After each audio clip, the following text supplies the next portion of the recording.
So we had to decide from the beginning what things were comparable between Aiden and Marcus and what things would be different.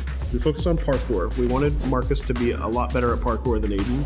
And we're not talking about just like climbing on things, but like being able to like flow and chain moves together. So he's a pretty good fighter, but he's got some interesting quirks too. He's a more expressive guy. We've tried really crazy. We got it.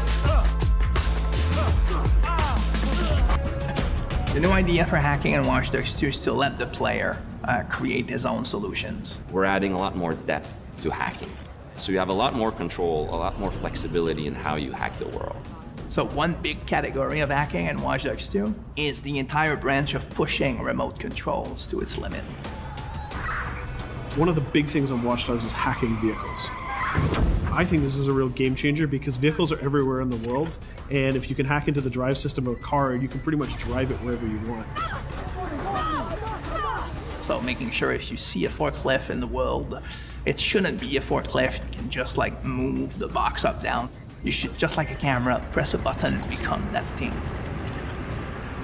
One of the core things that we're doing is we're opening up the game with Watch Dogs 2. You can hack every character. You can hack every car in the game. And you can hack most of the electronics within the city. So that's a lot of... So if you want to play the game completely non-lethal and not actually kill anybody, you can totally do that. We're playing with a lot more crafted items and a lot more of little devices that you can use. One of the things that people kind of like that we've done, they really like what we've done, is we've created toys for Marcus.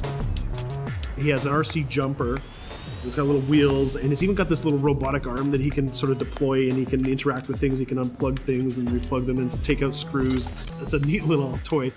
And then the other gadget he's got is this quadcopter. And it's more about scouting and being the eye in the sky. First person view on it is incredible because you're just zipping through the city.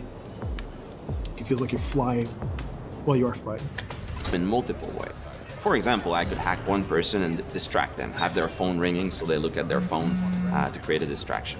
Later on in the game, you'll also be able to do things we call mass hacking, which is, well, why only hack one if you can hack them all?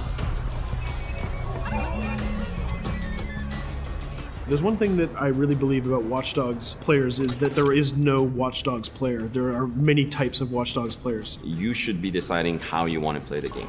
So that means you can play a mission full gun blazing, that's the way you like to play, full stealth, or through hacking only, project yourself in computers, take control of electronics, influence people, and try to get to your goal that way.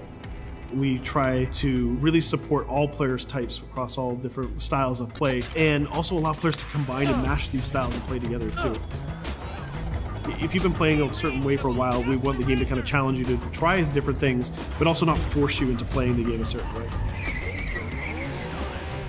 We work to improve the driving, make it more accessible while keeping all the different styles of vehicles and adding a lot of physics and feel to all the vehicles.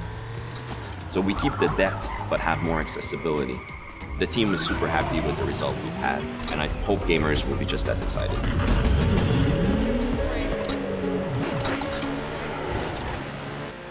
We are very excited by the potential of what we call seamless online. We start doing that in Watch Dogs 1, so we're expanding on that.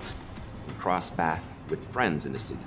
So you playing in single player and you're crossing path with another player who's also playing in single player. Both of you are members of DedSec, so you're friends, and you can just walk up to each other, you'll say hello, hit the button, and form a co-op team. And what we're going to be showing in the next couple of months is an example of how those things work together to create magical gameplay moments.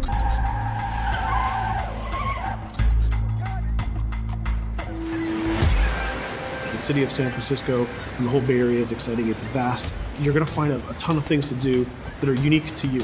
Basically build your own moments. You know, create a situation that you start laughing at and you say, wow, this happened, and you want to share it with friends.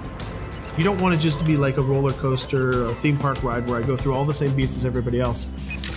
You decide what you want to be spending your time doing. That can be multiplayer, that can be focusing on stories, that can be just exploring the world. Whichever activity you do, we're going to make sure you get rewarded to get you closer to the end game. That's kind of the promise we're making to gamers.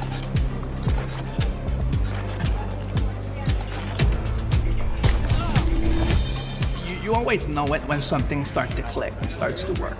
Everything changed. You stop seeing individual components, animations, or texture maps or vehicles. You just start to see the experience as a whole. It changes on the floor. People get excited about it. This is it. It exists. We are always making the game with the player in mind. They have always been the driving force. When you come with a sequel that really earns its due, you know, that really does a lot of new things, that has a lot of surprises, it's a great feeling. In the end, there's nothing more